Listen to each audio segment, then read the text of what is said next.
అసాధ్యం అనుకున్న వాటిని సుసాధ్యం చేయాలంటే చాలా కార్యదక్షత ఉండాలి. చేసే పనిపై నిబద్ధత ఉండాలి. ఏది చేస్తే న్యాయం జరుగుతుందో గుర్తించగలగాలి. అదే లీడర్ విజనరీకి నిదర్శనం. సరిగ్గా ఎస్సీ వర్గీకరణ విషయంపై ఇదే జరిగింది. 2000 సంవత్సరంలోనే ముందు చూపుతో చంద్రబాబు రాష్ట్ర పరిధిలో చట్టం తీసుకొచ్చి ఎస్సీలో వెనుకబడ్డ వర్గాలకు కొంత మేలు చేశారు. అటు సీఎం రేవంత్ రెడ్డి కూడా వర్గీకరణను మొదటి నుంచి సీరియస్ ఇష్యూగా తీసుకున్నారు. వర్గీకరణను కేసీఆర్ ఎందుకు సీరియస్ గా తీసుకోవడం లేదంటూ ఒత్తిడి పెంచారు. చివరకు సీఎం అయ్యాక సుప్రీంకోర్టులో మంచి లాయర్లను పెట్టించి కేసులో బలమైన వాదనలు వినిపించేదాకా శ్రద్ధ తీసుకున్నారు. అది విజనరీ లీడర్ లక్షణం.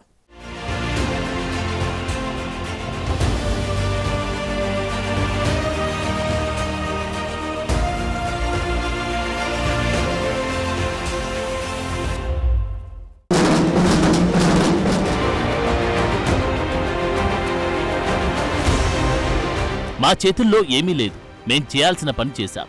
ఇది ఎస్సీ వర్గీకరణపై గత పాలకులు చెప్పిన మాటలు. కానీ పని పూర్తయ్యేదాకా చేసి చూపించిన నేతలు చంద్రబాబు, రేవంత్ రెడ్డి. ఇప్పుడు వారిద్దరూ ముఖ్యమంత్రులుగా ఉన్న టైంలో సుప్రీంలో వర్గీకరణకు అనుకూలంగా తీర్పు వెలువడడంతో ఈ విషయంలో వారు చేసిన కృషి ఏంటో అందరికీ తెలిసి వచ్చింది.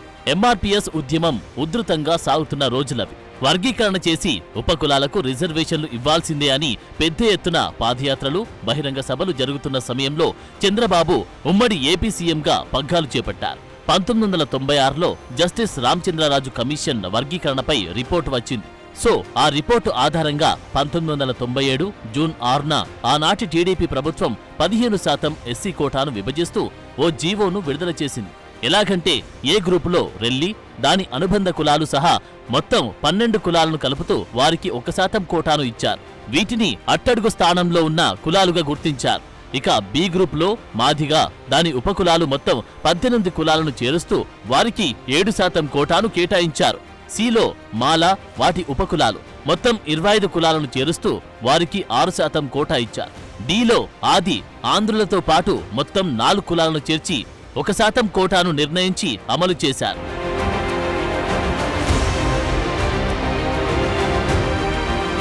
అక్కడితో ఆగకుండా 2000 సంవత్సరంలో బాబు హయాంలోని ఏపీ ప్రభుత్వం రిజర్వేషన్ల హేతుబద్ధీకరణ అనే చట్టం చేయగా దాన్ని అసెంబ్లీలో ఆమోదించి రాష్ట్రపతి ఆమోదంతో ఎస్సీలను ఏబీసీడీ గ్రూపుగా వర్గీకరిస్తూ వెనుకబాటుతనం, జనాభా నిష్పత్తి ప్రకారం ఆ కులాలకు కోటాలను నిర్ణయించారు.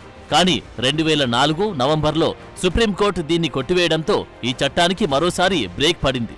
అయితే సామాజిక న్యాయమే తమ సిద్ధాంతమన్న ఉద్దేశంతోనే ఆనాడే చట్టం చేశామని తాజాగా చంద్రబాబు గుర్తుకు చేసుకున్నారు. అందరికీ న్యాయం జరగాలి.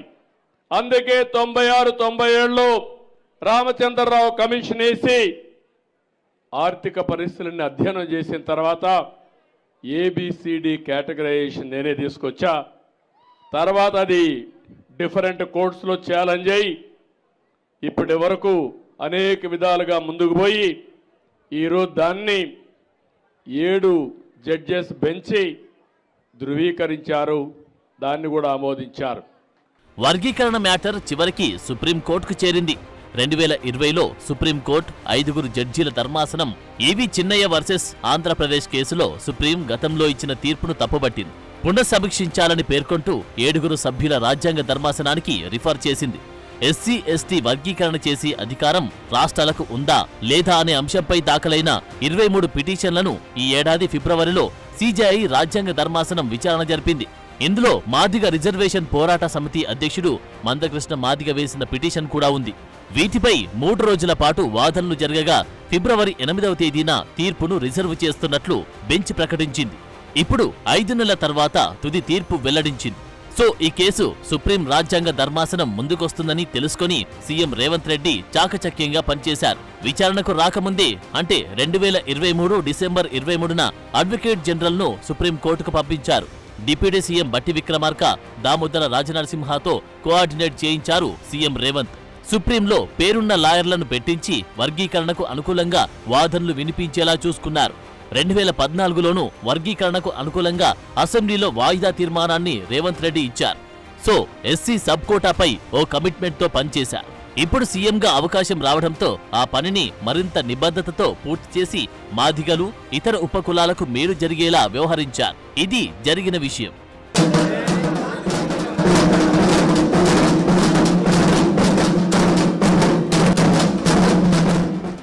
తాజాగా వర్గీకరణ చేసుకోవచ్చని సుప్రీంకోర్టు తీర్పైతే ఇచ్చింది. మరి అమలు చేసే రాష్ట్రాలేవి? ఈ ప్రశ్నల నుంచి సమాధానంగా సీఎం రేవంత్ రెడ్డి ముందుకొచ్చారు. అన్ని రాష్ట్రాల కంటే ముందు తెలంగాణలోనే వర్గీకరణ చేసి అమలు చేస్తామన్నారు. తాజా ఉద్యోగ నోటిఫికేషన్ల విషయంలో అవసరమైతే ఆర్డినెన్స్ తీసుకొచ్చైనా సరే అందరికీ న్యాయం జరిగేలా చూసుకుంటామన్నారు. ప్రత్యేకంగా అసెంబ్లీ సెషన్ పెట్టేందుకు సిద్ధమన్నారు. అది కమిట్మెంట్ అంటే అని కాంగ్రెస్ నేతలు గుర్తు చేస్తున్నారు. డిసెంబర్ 3, 2023 నాడు ప్రజాప్రభుత్వం బాధ్యత తీసుకున్న తర్వాత తక్షణమే మా ఉప ముఖ్యమంత్రి గారి సూచన మేరకు మాజీ ఉప ముఖ్యమంత్రి ప్రస్తుత మంత్రి దామోదర్ రాజనరసింహ గారి నేతృత్వంలో మా శాసనసభ్యులందరినీ అడ్వకేట్ జనరల్ని ఢిల్లీకి సుప్రీంకోర్టుకు పంపించి న్యాయ కోవిధులతోని చర్చించి సుప్రీంకోర్టులో బలమైన వాదనను తెలంగాణ రాష్ట్ర ప్రభుత్వం కాంగ్రెస్ ప్రభుత్వం వినిపించడంతో ఈనాడు సుప్రీంకోర్టు మాదిగ ఉపకులాల వర్గీకరణకు అనుకూలమైన తీర్పునివ్వడం జరిగింది. నేను మనస్ఫూర్తిగా సుప్రీంకోర్టు కాన్స్టిట్యూషనల్ బెంచ్కు రాజ్యాంగ ధర్మాసనానికి మనస్ఫూర్తిగా కృతజ్ఞతలు తెలియజేస్తున్నా. 7 మంది జడ్జిలలో 6 మంది జడ్జిలు రాష్ట్రాలకు ఏబిసిడి వర్గీకరణ చెయ్యడానికి అనుమతి ఇచ్చింది. తెలంగాణ రాష్ట్ర ప్రభుత్వం తరఫున నేను స్పష్టమైన ప్రకటన చేస్తున్నా. దేశంలోనే అందరికంటే ముందు బాగానే నిలబడి తెలంగాణ రాష్ట్ర ప్రభుత్వం ఏబిసిడి వర్గీకరణ అమలు చేసే బాధ్యత మా మిత్రులు మా మంత్రివర్గ సహచరులు మేమందరం తీసుకుంటాం. అవసరమైతే ఇప్పుడు ఇచ్చిన ఉద్యోగ నోటిఫికేషన్లలో కూడా వర్గీకరణను అమలు చేయడానికి అవసరమైతే ఆర్డినెన్స్ తీసుకొచ్చి మాదిగ సోదరులకు న్యాయం చేసే బాధ్యత మేము తీసుకుంటాము. కాబట్టి ఈరోజు ఈ సభ అందరూ కూడా ఈ అంశం మీద ఏకాభిప్రాయానికి వచ్చి మాదిగ ఉపకులాల వర్గీకరణకు సంపూర్ణంగా సహకరించాల్సిందిగా రాష్ట్ర ప్రభుత్వం తరఫున నేను విజ్ఞప్తి చేస్తున్నా అధ్యక్ష. సో దూరదృష్టితో పనిచేస్తే ఏదైనా విజయం సాధిస్తుందనడానికి వర్గీకరణపై చంద్రబాబు రేవంత్ రెడ్డి చేసిన కృషి నిదర్శనమన్న చర్చ జరుగుతోంది. ఎస్సీల్లో వెనుకబడిన కులాలు కూడా ఇప్పుడు వారిద్దరి కృషిని గుర్తుకు చేసుకుంటున్నాయంటే ఆ స్థాయిలో ఫాలో అప్ చేసి సాధించేలా చూడడమే కారణం.